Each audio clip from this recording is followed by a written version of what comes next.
So let's get started. We are at the आखिरी पड़ाव of our video series subject wise जो हम चला रहे थे, फिजिक्स हो गई, बायोलॉजी हो गई, and finally we are at the chemistry, and उसके अंदर भी फिजिकल केमिस्ट्री, बिकॉज इसी सब्जेक्ट की अब काफी लोग डिमांड कर रहे थे, तो हम इस वीडियो के टॉपिक के ऊपर लेकर आ चुके हैं। तो एज यू कैन सी कि मैंने बहुत ही अजीबोगरीब यहाँ पे चित्र बना रखा है अपने फिजिकल केमिस्ट्री के साइड में। डेफिनेटली ये चित्र बहुत अच्छे से इस सब्जेक्ट को रिप्रेजेंट करता है कि ये this subject is kind of underdog subject. Like लोगों को लगता है कि भाई ये सब्जेक्ट बहुत ही ज्यादा टफ है, ये सब्जेक्ट बहुत ही ज्यादा मुश्किल है डील करना।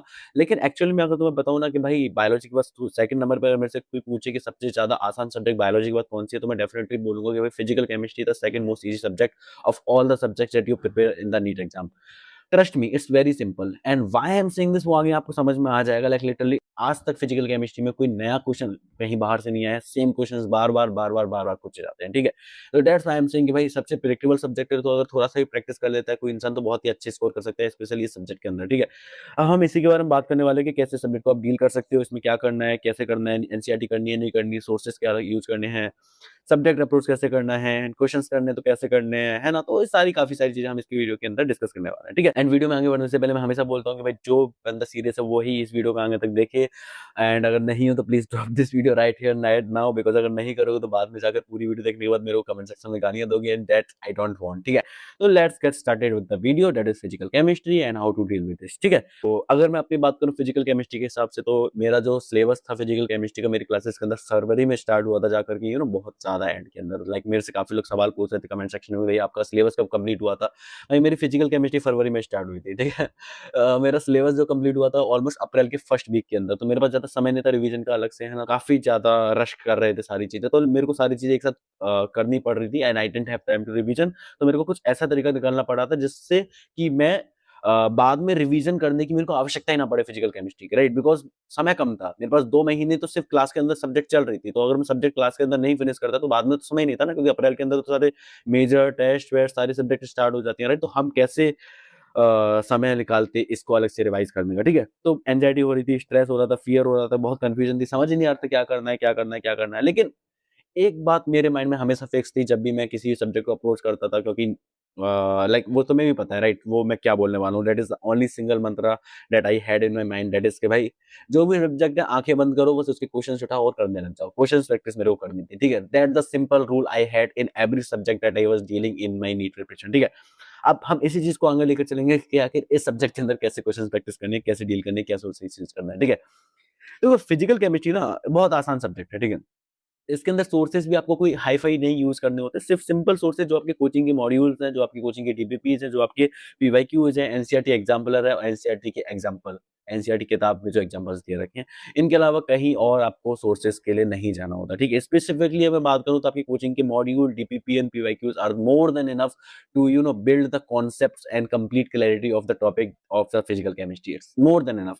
बस इसी चीज को आप 3 से 4 बार कर लोगे तो भाई इससे ज्यादा तो आपको कहीं भी भागने की आवश्यकता नहीं है फिजिकल केमिस्ट्री में, ठीक है। बिकॉज सारी चीजें बहुत प्रेडिक्टेबल आती है, लाइक लिटरली मजाक से हट के मैंने अपने मॉड्यूल जो था अपना फिजिकल केमिस्ट्री का 2 से 3 बार सॉल्व किया होगा मैक्सिमम, मेरे सारे क्वेश्चंस बनने लग गए थे मक्खन तरीके से फिजिकल केमिस्ट्री में, मजाक से हट के, ठीक है। आपको क्या करना है, क्लास के साथ चलना है, ठीक है। क्लास के साथ क्यों चलना है, बिकॉज क्लास के साथ हम चलोगे तो आपका कॉन्सेप्ट क्लास के साथ क्लैरिटी होती जाएगी, और कोई भी डाउट होगा उसी समय आप टीचर से पूछ सकते हो, क्वेश्चंस भी साथ साथ आप करते जाओगे तो, ठीक है। क्योंकि बाद में करोगे तो बाद में क्या आपके माइंड में कॉन्सेप्ट भूल जाते हो क्लास के अंदर जो पढ़ाए गए होते हैं, तो आप जब अप्लाई करने जाते हो तो आपको याद ही नहीं आता कुछ चीज, तो फिर आपको डिफिकल्टी फेस होती है। That's the one way that why people think that physical chemistry is difficult, but there are several other way, हम उसके बारे में बात करेंगे, ठीक है। हम जैसे बोल रहे हैं ना कि क्लास के साथ चलो, तो क्लास के साथ चलने का मेरा मतलब ये है कि क्लास में जैसे जैसे तुम साथ चल रहे हो तो जो जो चीजें क्लास के अंदर उस समय पढ़ाई जा रही है उस पर हर दिन, लाइक एग्जाम्पल के तौर पे आपकी क्लास के अंदर सॉल्यूशन चैप्टर चल रहा है, तो सॉल्यूशन चैप्टर के अंदर जो भी टॉपिक आपके अंदर पढ़ाया जा रहा है उस क्लास के अंदर, साथ ही साथ उसी सिंगल डे, है ना, उसको इतनी बार प्रैक्टिस कर लीजिए कि आपको हर चीज उस टॉपिक की जो आपको आज पढ़ाया गया सब कुछ याद हो जाए, ठीक है। याद हो जाए, और याद मैं क्यों करने की बोलता हूँ, क्वेश्चंस प्रैक्टिस इतनी क्यों करने की बोलता हूँ, है ना। याद करने का मेरा अर्थात क्या है, लाइक क्वेश्चंस को याद करने की बोलता हूँ ना, तो मैं व्हाट आई मीन बाय कि क्वेश्चंस आप याद कर लो, आई मीन कि उस क्वेश्चन आपको जब आप सॉल्व करते हो तो थॉट प्रोसेस जो रन करते हो ना एक सिंगल क्वेश्चन को करने में, लाइक सॉल्यूशन का कोई भी चैप्टर कर रहे हो, right? I don't remember the topics of that chapter, but उसके अंदर जैसे एग्जांपल के तौर पे आप कोई भी क्वेश्चन कर रहे हो, तो उस क्वेश्चन को करने के लिए आप थॉट प्रोसेस रन करते हो ना कि भाई इस क्वेश्चन को इस तरीके से अप्रोच किया था, ये फॉर्मूला मैंने लगाया था। तो वो थॉट प्रोसेस जो होती है ना, उस थॉट प्रोसेस को आपको याद करना है कि कैसे आपने कौन-कौन से फॉर्मूला लगा करके उसके आंसर तक आप पहुंचे उस क्वेश्चन के अंदर, समझ रहे हो? That's what I am trying to say. And इसको रिपीटेडली करोगे ना तो आपकी वो थॉट प्रोसेस माइंड के अंदर सेट हो जाएगी, वही चीज आपकी जो है कॉन्सेप्ट क्लैरिटी में हेल्प करेगी, पैटर्न रिकॉग्निशन में हेल्प करेगी। सेम तरीके के क्वेश्चन वैल्यू चेंज करके भी आगे, लेकिन आपको समझ में आ जाएगा कि भाई ये वही क्वेश्चन है, बस वैल्यू चेंज कर दिया ना, आपके पास ऑलरेडी वो साइकिल प्रोसेस ऑफ थॉट्स आपके माइंड में स्टोर है, तो बस उसी चीज के अंदर वैल्यू चेंज कर देनी, आपके आंसर आ जाएगा। That's the simple way of how questions help you in achieving the great scores in your exam, ठीक है? अब how to practice the question, ठीक है? How to approach the question, कैसे जब हम क्वेश्चन देखें तो माइंड ब्लैंक हो जाता है ना, तो वो कैसे उसको अप्रोच करें कि हमारा जो माइंड ब्लैंक ना हो और हम अच्छे तरीके से प्रैक्टिस कर सके क्वेश्चंस को, उसके बारे में बात करते हैं। हाँ, बहुत तेज बोल रहा हूँ ना मैं, बट ठीक है। तो हम बात करते हैं कि कैसे तुम क्वेश्चन को अप्रोच करो। तो जैसे भी तुम कोई भी क्वेश्चन देखो ना फिजिकल केमिस्ट्री का, सबसे पहले 3 चीज़ें तुम्हारे माइंड के अंदर आनी चाहिए। Identification, formula application and calculation. That is the 3 parts that the question is divided of any any physics का न्यूमेरिकल, फिजिकल केमिस्ट्री का न्यूमेरिकल, कोई भी दोनों में अप्रोच उठा के देख लो, कुछ ये कॉन्सेप्ट और ये मेथड सेम ही अप्लाई होता है, ठीक है?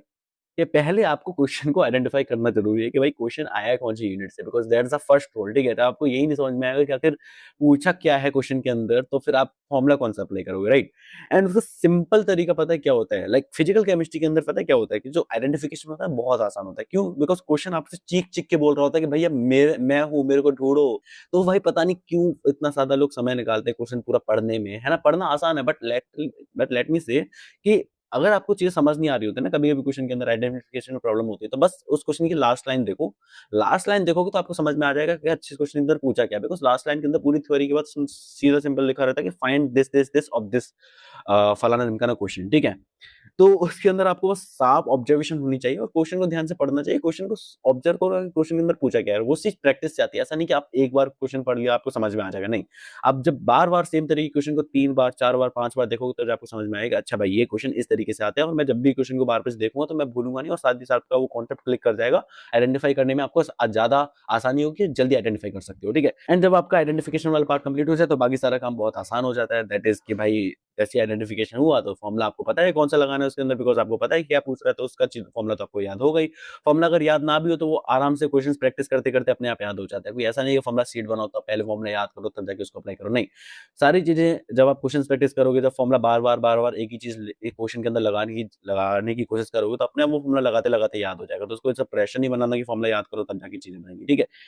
फिर उसके बाद कैलकुलेशन करनी होती है, कैलकुलेशन ऑब्वियसली ये तो प्रैक्टिस से आता है। ऐसा नहीं है कि प्रैक्टिस के बिना कैलकुलेशन आपकी अच्छी हो जाएगी, ठीक है? लोग बोलते हैं भाई कैलकुलेशन अच्छी नहीं है तो हमारा स्कोर नहीं इंप्रूव होता, तो भाई उसका सिंपल आंसर क्या है, राइट? आपको प्रैक्टिस करनी होगी। अगर प्रैक्टिस अच्छी नहीं है, क्वेश्चन प्रैक्टिस आपकी कैलकुलेशन अच्छी नहीं है क्वेश्चन प्रैक्टिस में, तो आपको क्या करना हो? आपको आपको पता है answer, right?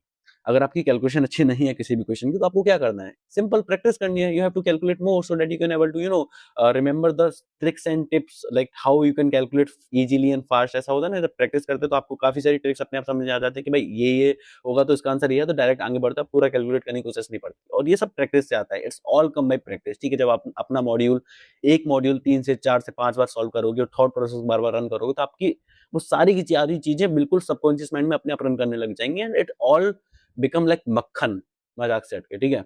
Very simple. And कुछ नहीं करना, बस इसी को आपको बार-बार रिपीट करना है, रिपीट करना है, रिपीट करना है, again and again and again.